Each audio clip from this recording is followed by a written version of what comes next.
Welcome to Digitally Possible. I'm AB and thank you very much for watching this video. In this video, we'll look at an overview of how to create a social media strategy and how to go about creating a social media plan. So keep watching.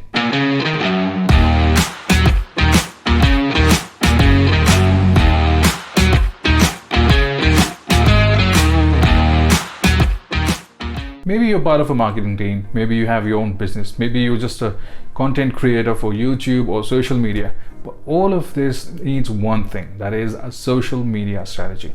And it is critically important that if you have a digital presence, if you are online, you understand how to create a social media plan. And if you want to succeed online, if you want to get more followers, if you want to get more business, you have to come up with something which is feasible, which is going to be successful, and which is going to address exactly what you want to do. For any strategy, the first thing that you need to do is set your goals. What are your goals basically? Do you need more customers? Do you need more followers? Do you want to create more awareness? Do you maybe just want more likes? Do you want to create revenue streams on social media? What is your goals? You have to be really clear about what is exactly that you want to gain out of this strategy. And one of the ways of doing exactly that is coming up with a SMART goal. Now, Peter Drucker, I'm sure a lot of us know Peter Drucker, he's one of probably the most important names in marketing, came up with this concept called SMART goal setting. The acronym SMART stands for specific, measurable, attainable, relevant, and timely or time-bound. Specific means what is it that you want to achieve and how do you want to go about it. Measurable is how much or how many. Attainable is how you want to go about it. Is it realistic? Relevant is it worthwhile? Is this the right time? Is this really what you want to achieve? And timely is when, how soon? Do you want it now or do you want it later? The goals need to be clear from the very beginning. This has to be the first step of creating a strategy. Just saying that you need an increase in a certain number doesn't really mean anything if you don't really have your goal set towards it. What is the number that you're trying? What is the number that you're thinking of? Is it 10,000? Is it 100,000? What is the time frame that you're giving it? Do you want it now? Do you want it in 6 months? Do you want it in 1 year? All this has to be considered before you start creating a strategy. Also because only when you have clarity about this is when you start allocating realistic budgets for this. The next very important thing that you need to do is start researching your audience. Who are you selling to? Who are you talking to on social media? What is their age? What is their income? What is their geography? This is really important because a lot of times businesses think that their target audience is everybody, or they think their target audience has a very broad range from, let's say, 16 to 65. And really, if you're somebody like, unless you're somebody like McDonald's, you can't really be targeting this really broad range. And even for McDonald's, this is too broad and too vague. So you need to understand and focus only on the target audience that is actually really relevant for you. And for that, you need to research your audience. Without an understanding of your target audience, you could be wasting a lot of your precious time and resources on actually targeting people who are not even interested in the product or the services that you provide. So make sure you understand who your real target audience is and make a tangible social media plan if you really want to succeed in reaching out to the right people. Apart from your target audience, it is equally important that you understand your competitors. Do a research on your competitors. What kind of social media platforms they are using? What is it that they are posting to actually leverage these platforms and reach the right kind of people that might also be your target audience? Observing your competitors is really important and is going to be really helpful because you get ready information, a ready source of the whole strategies that your competitors have used. And if they have been successful, you know maybe you have to kind of follow them. And if they've not been successful, you know what you should be avoiding. Also, you understand what kind of channels and platforms these people have been using, and you could leverage those same platforms. But if there is a gap, if there is something that they have not done, and if there is a way of reaching your relevant audience, you can start utilizing that as well and have a competitive edge over your competition. Therefore, always keep your eyes and your ears open and look around your competition and look at what they have done successfully or unsuccessfully. And this could be really helpful for your own media strategy. By looking at your competitors, you can start modeling what they've been doing and create content which is similar but not the same. Something that appeals to your audience without stealing from somebody else. By looking at this, you can actually get an understanding of what has been working for you and your competitors and in your industry. And this will help with some solid content strategy. If you're working for your client, or even if you're working for yourself, it is also important to understand what you've been doing yourself, what the kind of platforms that you've used, what kind of social channels you've used to actually be in the market. Have they worked for you? Have they not worked for you? If they have worked for you, try to find out which platforms have actually worked for you and why have they worked for you.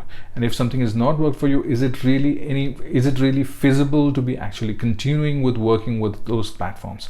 You need to have an understanding of your own social activities. Apart from simply looking at your social media activities, one of the ways of actually understanding how it has helped you is looking at the analytics.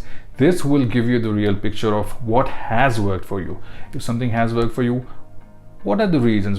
If you have more visitors, where are they coming from? At what time are they coming? If you have more followers, what regions are they from? What is it they're searching that has exactly got them to, let's say, your website or your content that you've created?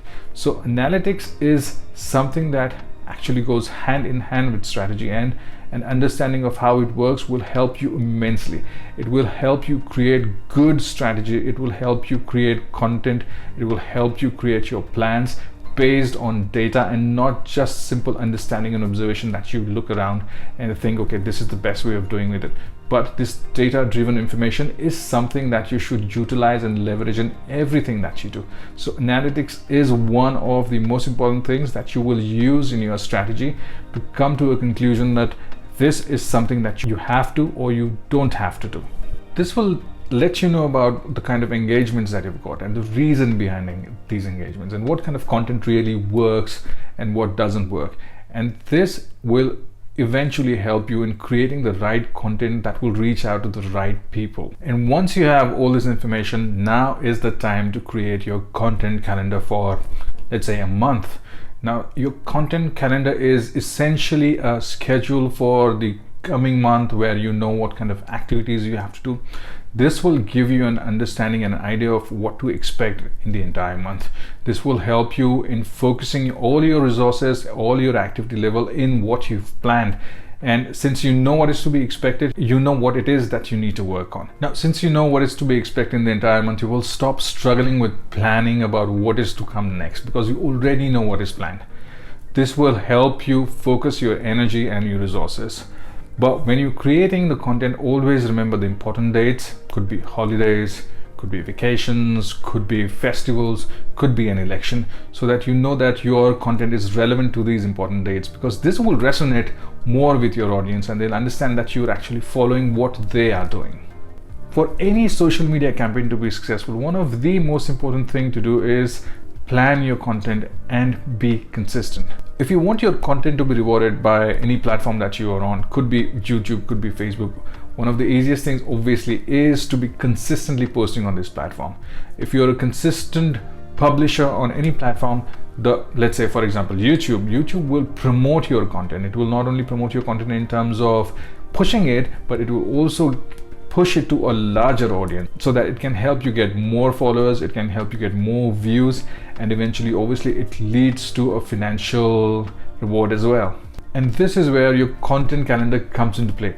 This can help you plan your entire month and you will not have to worry about what is to come next. As they say, failing to plan is planning to fail. One of the very important things that you should do is you should always start with one single platform.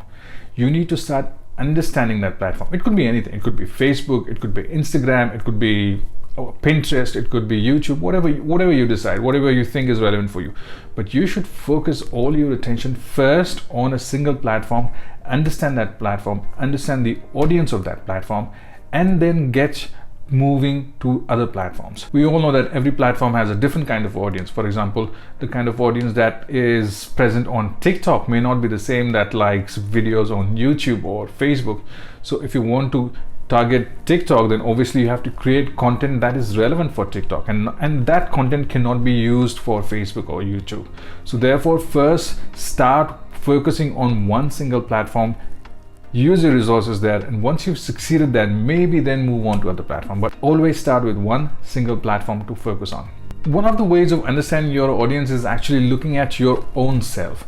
I mean, this is something a lot of people don't really do. I don't know why, but you are also a part of the social media world, and it is important that if your target audience is something similar to you are, then you should also look at what is it that you like, what kind of content you consume, why do you consume it? Is it because it is funny? Is it because it teaches you something, it educates you about something? Maybe if that is what the reality is, and if this is the audience that you're trying to target, which is your own self or somebody like yourself, you could start creating something that you like. This will give you an idea as to the kind of content you're consuming and people like you're consuming, and if that is something that you want to target, this will really help you. So look into what you yourself are consuming. Look at your own activities on social media. What is it that you do? What is it that you watch? What is it that you read? This will definitely help you with your strategy. And perhaps one of the most important thing that I cannot stress enough is engagement with your audience.